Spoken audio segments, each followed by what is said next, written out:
সকাল ৭টা ৫৫ 418 জন হজযাত্রী নিয়ে বিমান বাংলাদেশ এয়ারলাইন্সের বিজি 1011 ফ্লাইটটি শাহজালাল আন্তর্জাতিক বিমানবন্দর ছেড়ে যায়। এর আগে বেসামরিক বিমান পরিবহন ও পর্যটন মন্ত্রী রাশেদ খান মেনন ও ধর্মমন্ত্রী অধ্যক্ষ মতিউর রহমান বিমানবন্দরে হজযাত্রীদের সঙ্গে কুশল বিনিময় করেন। পরে মোনাজাত অনুষ্ঠিত হয়।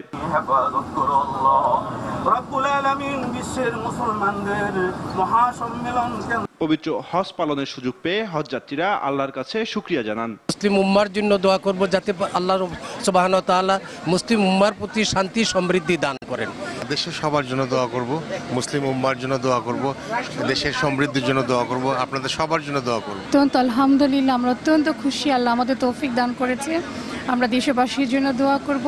পরে দুই মন্ত্রী জানান, হজ নিয়ে কোনো ধরনের অনিয়ম হতে দেওয়া হবে না। মন্ত্রণালয়ের পক্ষ থেকে এ বিষয়ে কঠোরভাবে মনিটরিং করা হচ্ছে বলেও জানান তারা। এবারে বিমান যাত্রার ক্ষেত্রে কোনো ধরনের বিঘ্ন সৃষ্টি হবে না বলে আমরা আশা করছি। হাজি পরিবহন হবে 1,27,198 জন, বিমান পরিবহন করবে ব্যালটে 4,090 জন এবং নন ব্যালটে 59,509 জন।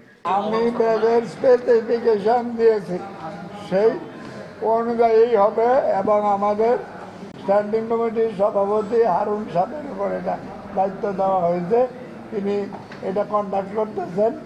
আশা করি কোনো অসুবিধা হবে না। এবছর বাংলাদেশ থেকে মোট 1,27,198 জন হজ করবেন। এর মধ্যে 50% সৌদি এয়ারলাইন্স এবং বাকি যাত্রী বহন করবে বাংলাদেশ বিমান। জুবায়ের সানি, RTV, ঢাকা।